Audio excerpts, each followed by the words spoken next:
Previously on Chat 62. I get sent on my first mission out of nowhere. It's like, hey, they need you to go on a mission. Did you hear you go on a mission? No, I don't know what mission. Here you go. You got to go here out in the Habidia to do a survey or whatever of some because they need some power in these buildings that they're building for the Iraqi soldiers or whatever. And I'm like, okay. So I take one of my guys, and he's a reservist. I was active duty, but he was a reservist with me. I said, you ready to go? He said, all right, we hop in this vehicle, go out there. And so we go out there, tanks are out there, tank battalion or company. And they're like, all right, we're gonna go and we're gonna escort you guys over to the area in Stravi. So we drove over there. And I just remember getting over there, and those guys left us, and they said, yeah, you got these 3 buildings, you gotta do a survey.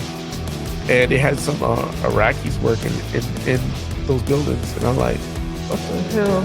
We're here by ourselves. Yeah. What the heck? And I just remember it wasn't a situation, but it was a situation in my head like, yo. Real quick before we start, we've streamlined our contact info. From now on, if you have any questions, feedback, or ideas for future guests, just shoot us an email at chat62podcast@gmail.com. That's chat62podcast@gmail.com. All right, let's fucking go. How did your time in Iraq further develop you as a leader? You're just worried about your people all the time, the guys you're in charge. Me being a staff sergeant at the time, and again, coming off of recruiter duty, and now you're a staff sergeant, and now you're in charge of those Marines, and you're trying to figure yourself out too as a leader, and being a brand new staff sergeant, and trying to figure that stuff out. And then so you're trying to figure yourself out, you're trying to figure them out, then you're dealing with the leadership itself. You're trying to figure out the leadership, because again, this is not you might be from that battalion. It's the way they do it is you're from that battalion, but they put together a group going forward. So it's a mixture of all different other people that you never worked with before. A lot of them you have, a lot of them you didn't. And I just remember that that chief warrant officer, he was from I think he was originally heavy equipped. He was originally from he wasn't from engineers. I forgot where he was from. Motor T or something. I forgot what he was, but I had to deal with him, and he had a totally different personality than the Master Guns, who I knew the Master Guns. He was in part of engineers thing. I knew him. Again, he was great. If it wasn't for him, I think all the staff and shows would have went nuts, because that chief officer he was something else, man. He was something else. So I had to deal with him as a leader, and me and him got into it all the time, because I'm a straight honest person. I'm gonna tell you how it is. You're only good as the information that I give you. So I'm going to tell you the truth, and he just didn't like the truth. He just, no, that can't be. This the way, this is not how this was. He tried to tell me, he tried to tell me how about my job and how to do it. And he was like, oh, this needs to be, I showed him this how this need to be wired up, cables need to run in here so we can power this. I forgot what it was. It was some area that we were trying to do. No.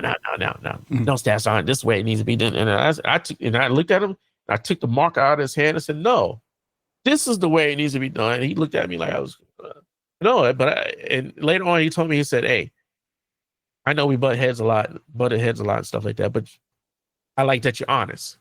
I said, yeah, because if I don't tell you the truth and then you go out there passing the wrong word like he always did, now it messes everybody else up. It messes the missions up. It messes the planning up and stuff like that, because you're getting the wrong information. If I'm being true with you, you just got to listen to me. I'm not trying to screw you over. I'm not trying to, make you look bad or anything like that. I'm just being real with you. And some people just, whether you're on the civilian side or military side, a lot of people just don't believe someone is trying to be honest with them. So, and it's just like, the Master Guns, he loved me, because he used to love it. He used to tell me like later on, like, bro, when you took that marker out of Chief Warren's hand, I just started laughing. I was dying on the floors. Master Guns, stop, man. You're crazy. And the Master Guns, and then the Master Guns wanted him leaving early because he had a family emergency. He had to leave early, and I was like, no, I got to deal with this knucklehead.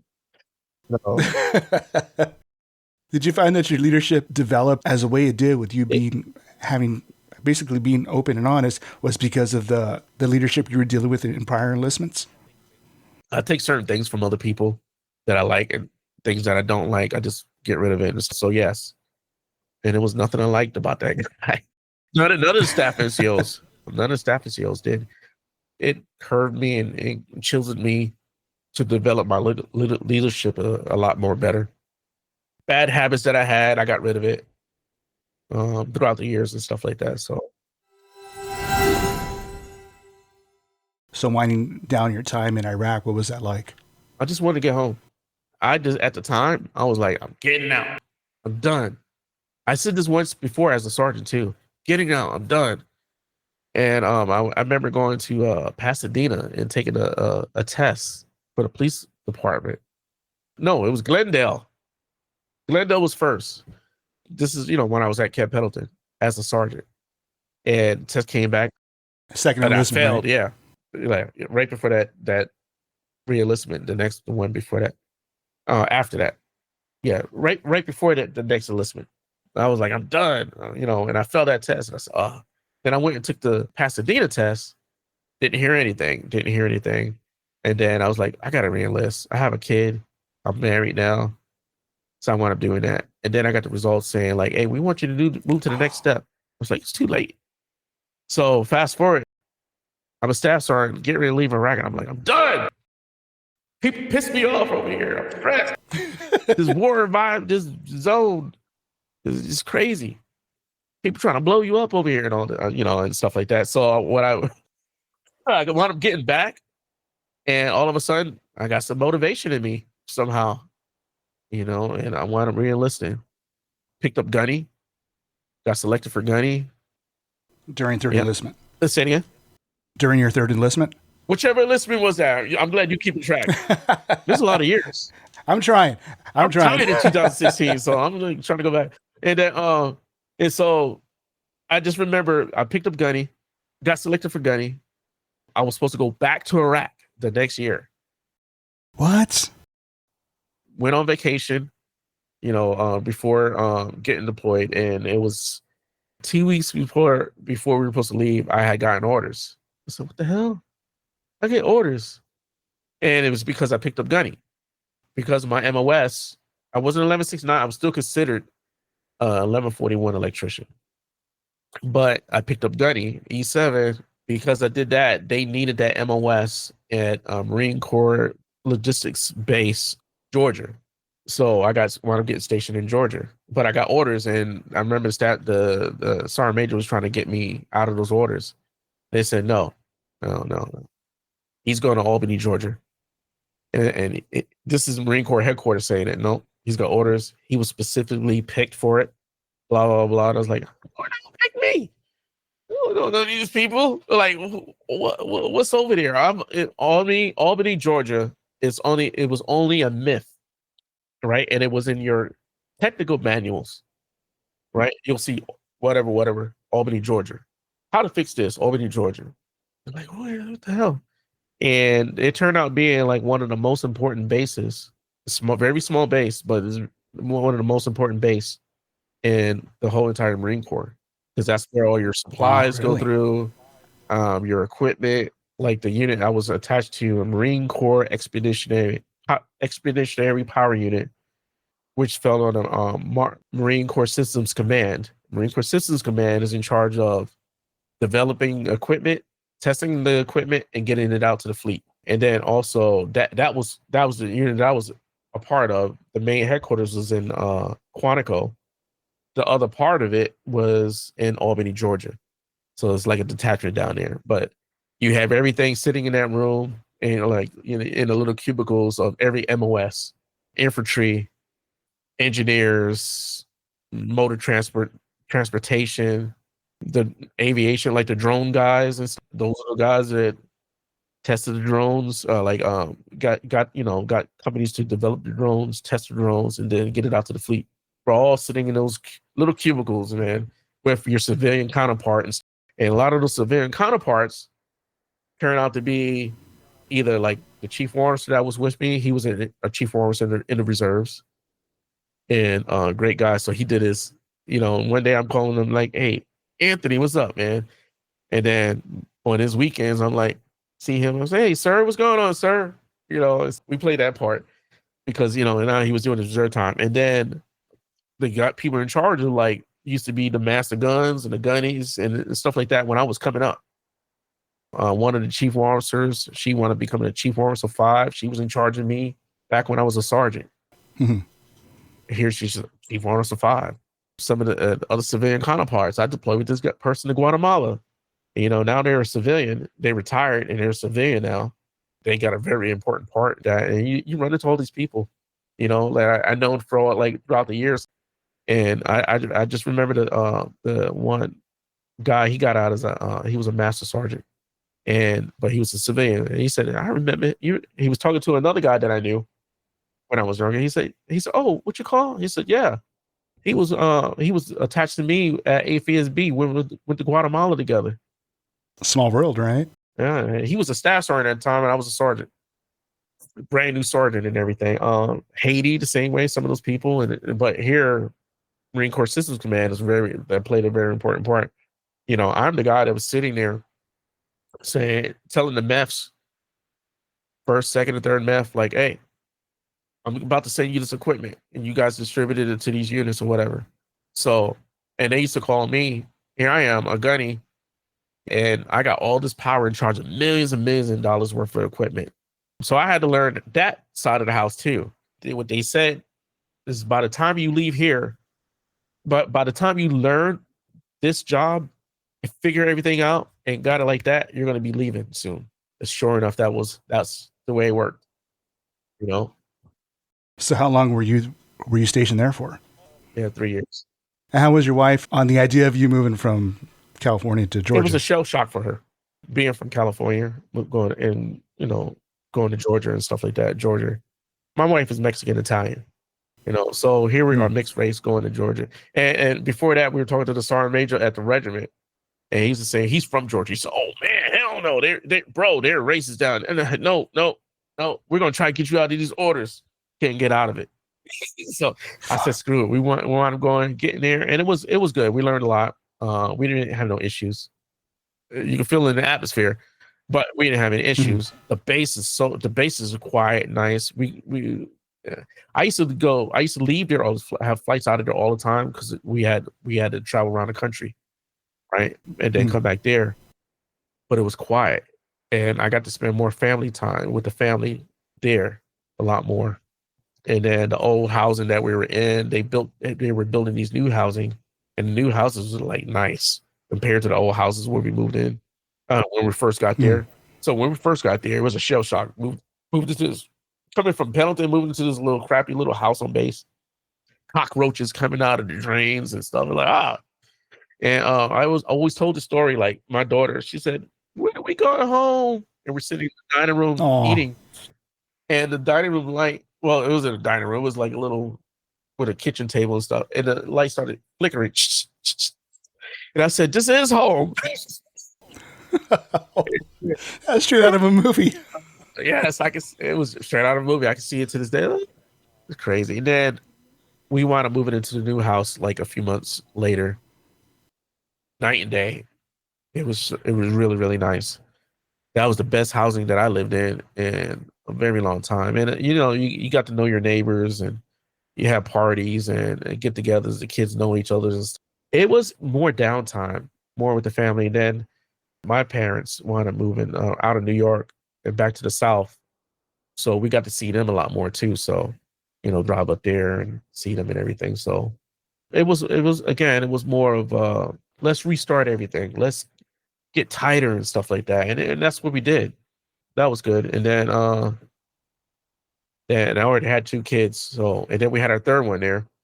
Got orders back to California after that. So you get orders to go back. What's your wife thinking? Like, "Oh shit, I get to go back to California." Yes, and we get back there, and I go back to my old unit, MWS 372. I was there as a sergeant. Oh shit. Okay. Right? Because I was still at. Oh, yeah, you did mention that you did go back to Oh no, I'm sorry. You didn't go back to focus yet.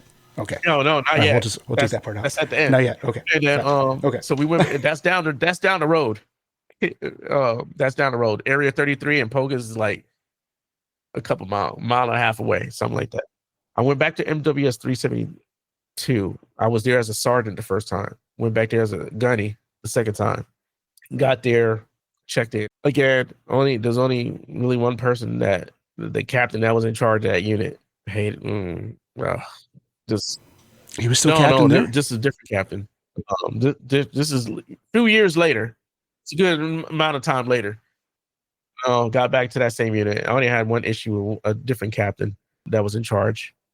Wound up being at that unit for the second time, and they, a lot of the buildings that was there when I was a sergeant wasn't there. The main building was still there, but like the buildings, the little raggedy shacks that we used to have back then, they weren't there. It was brand new buildings and everything.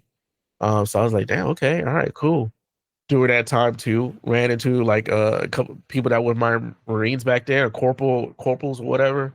But there was one corporal. He shows up. I see him and I say, nah, there's no way. He's like looking. And then I see him, and he's a gunny now. And we just like, it just something I used to call him, his name was Gunny Ho. Back then he was Corporal Ho. Lance Corporal and Corporal Ho. So I used to go like, Ho! And just start screaming the name. One of my best Marines, man, back then. And then I seen him then. I was like, oh, he looked at me. He said, ah. Hacksaw Jim Duggan popped in my head when he said that. When you screamed out "ho," so sorry, it was a WWF thing. We wound up getting together, man. He was great, another great guy. And then we went to Afghanistan from there. And then with that unit, so he was with me and a whole bunch of other gunnies and stuff. There was other people that I knew throughout the years. They were part of that unit too. They went to Afghanistan, and that was different. And again, all new equipment. Everything, we're going to Afghanistan looking like we're in special forces and something, with the weapons and gear that we have, and NVGs, TVs. I forgot what it's called. When I retired, I just did a data dump. I don't blame you. With the lasers on your rifles and carry M4s, all decked out and everything. Let me tell you how this all happened. So there was a master sergeant that was supposed to go, and they had moved me up to the company, like the company gunny position. And it was a master sergeant that was supposed to go. They said, we don't want him to go. Engineers send him out, send him instead. And I was like, oh. So I was like, damn. I went to 29 Palms thinking like I was only on standby. And then slowly while we were training at 29 Palms for Afghanistan, I started hearing like, oh, no, you're going. Oh, damn. I gotta tell my wife. So I wound up telling her, but they didn't want that master sergeant to go, so they had me to go. And then we got everything together, training, some more training. There's a whole lot of stuff, a lot of training that nowhere near the training that we did when I was going to Iraq way back then. We were going to a lot of different types of training, which was definitely needed. It was good stuff. Throughout I think it was like a couple months, 2 or 3 months before it was probably about 4 months before we left, something like that. And then when we were getting to leave again, say goodbye to my wife, the kids, and then the CO and the sergeant major had me to march the whole detachment across the field while the families are sitting in the bleachers. So it was dramatic. So they had me. I just remember the commander. She said, "Hey, Gunny, get everybody formation and march them across." So I was like, so I had to say goodbye to my wife and everything, got them. And then put them in a position to get everybody to position attention. Right, face, forward, march. And I just did cadence across. And you see all the families over there crying. I just remember getting over there and got them around where the bus is going to be at. And then we just all stopped. We were there for like another 2 hours, just sitting there, right? Like, hurry up and wait. And then got on the buses. We got on the buses, and as we were leaving, some of the Marines from the unit was taking pictures from the outside. And then they had a motorcycle, as civilian, motorcycle guys that escorted us off the base, and then all the way down to March Air Force Base. And it was just like, wow, this is pretty cool. And then we got there, hurry up and wait again, and it was just like, okay, we got all these people, all these leadership here, and then they got me making sure we got all the weapons, we got all the head count. Like, damn, all these chief officers here, master sergeants, all these gunnies, and they like, it got me doing it. And I'm like, oh. All right. Our major and the CO is looking at me. So I'm like, all right, did everything. Gunny, we ready? Yeah, we're ready, man. And then plane finally shows up like early that morning. It was nighttime, but it's early morning. And then the plane is at March Air Force Base. We all get on, and then it finally leaves, and we left. It was like, oh, finally. And then it was just more of stopping in Mass. I always say Mass because I can't say Massachusetts. Mass. My old roommate was from there. He used to say Mass all the time. And then from there to Germany, and then from Germany to Uzbekistan. And then once you get to Uzbekistan, there's like, there used to be like gates there that said, welcome to the gates of hell there. And that's where they process you to flying into Afghanistan. And then once you get there, get to Afghanistan, it was just like, all right, let's do some more training. My platoon, engineer platoon, we were also the QRF, quick reaction force, plus did our MOS and stuff. So I had the motor T section, heavy equipment section, combat engineers, and utility engineers. We did, we had different jobs on the base, off the base, different fobs. Some of my platoon, they went to different. They got it was part of their own detachment. They went to different fobs. That was not part of Camp Pendleton, part of Camp Leatherneck / Bastion. We were on the Bastion side, and in charge of the protection along with the Brits and the Tungans of that area over there. Because the year before that, that same area, same buildings and everything got attacked by the Taliban. They came onto the base, made their way onto the base. You can look, it's all on YouTube because they filmed it. They came onto the base, attacked some of the buildings. You're talking about the Taliban filmed it? Yeah. Yeah, look it up. Wow. And they put on YouTube. When was that? Okay. I was out there 2012. End of 2012. Okay. So after September 2012, somewhere after that. And we were out there in 2013. And they destroyed like 4 or 5 Harrier jets. And those Harrier jets, where those were, we took over that compound. So that was like outside. That was like right there. I used to have to watch some of that video from our side when that attack happened because we're the quick reaction force. So I had to watch that. I watched it a few times. The way they had came in, they destroyed those Harrier jets. I used to just go out there and you could see the holes in the ground. Okay, I knew this would happen at this and that. This is where the Taliban was taken out at. And when they died with grenades in their hand. And so they had to, EOD had to get that, disarm it from their hands. I watched, seen that, the pictures, and you see now all that stuff there, right where in the hangar where my office is at, they patched it up because it got hit with an RPG and you could, and if you watch the video, you can see that building smoking. Wow. And they planned that whole thing, and 2 Marines that wound up dying. The commander of that Harrier unit, he got killed, and then another Marine had died. But they took between the Brits and the Brits and the aviation guys, and some of the Marines and the helicopters and stuff. They took them out. And this is all before you got there, right? A whole year. A whole year. So we were part of that quick reaction force. And it's because the towers that they had there, the Brits didn't man all of them. They manned only like every 2 other towers. So it was easy for them to get in. So our mission, although we were winding down at the time, our mission was to reinforce those areas, dig more pits, all that whole entire side, for that base. And then of course, we had missions off. The heavy equipment guys or our guys had different missions off to do different things at different fobs that didn't already have our Marines there. But yeah, they had to reinforce all that area, and then they flew in the master sergeant. He was an infantry guy. Each MWSS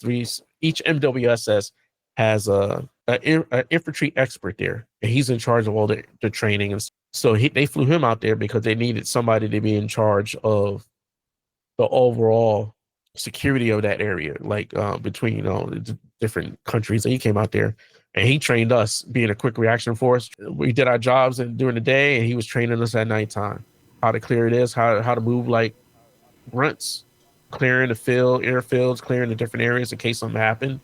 Mm-hmm. In the MRAPs, I used to man the camera, to give a little bit of intel to our guys, if as practice in case it all happened and everything. And I'm gonna tell you a funny part about that. And then the Brits used to come and stay over there sometimes with us. They're a little quick reaction force case, because they used to get intel. Like they used to hear intel, hey, this area might get attacked. Okay, we got to reinforce this just in case. It was interesting and everything, and we learned a lot, did a lot. And then I just remember this one time we got mortared over there. I'm sitting there in the can, and I hear like the master gun. First of all, the master sergeant, he became master guns later on. The master sergeant, he changed all the announcements. The Brits had like ding ding ding ding, code red. Is a lady voice. Come on, code red, alpha blue, something, blah blah blah. And I'm like, this is so confusing. In Iraq, it was like incoming, like right that. So it was direct. He wound up getting it changed to that, but you still heard a ding ding ding ding. My two staff sergeants was asleep and everything, and I just remember hearing like, what the heck? And I took my headphones off and hearing incoming, and I opened up the door, and you hear like boom, boom, boom. Some of the rounds hit off base, and then a couple went over and hit on the Leatherneck side. Boom, boom. And I just remember they started telling us to get down, put your equipment on, get ready. So I just remember we did all this training, right? And everything. We did all this training. And I'm like, oh shit. So I'm like, turn on the lights, and I hear knocking on the door. Boom, boom, boom, boom. And I open up the door, and I'm like laying down, getting my stuff. And I hear like, Gunny, we getting attacked. It was a couple of other Marines that, part of the engineers. We getting attacked. I said, go get your shit. Get it on right now. He's like, oh shit. So I'm like on the floor. And then here we are training for all this. Here we are. And, oh shit. And so I looked over, and I said, hey, wake up. I'm telling the guys to wake up. They're like, huh? I said, we're getting attacked right now. And it's like, oh shit. This is what happens when you prepare.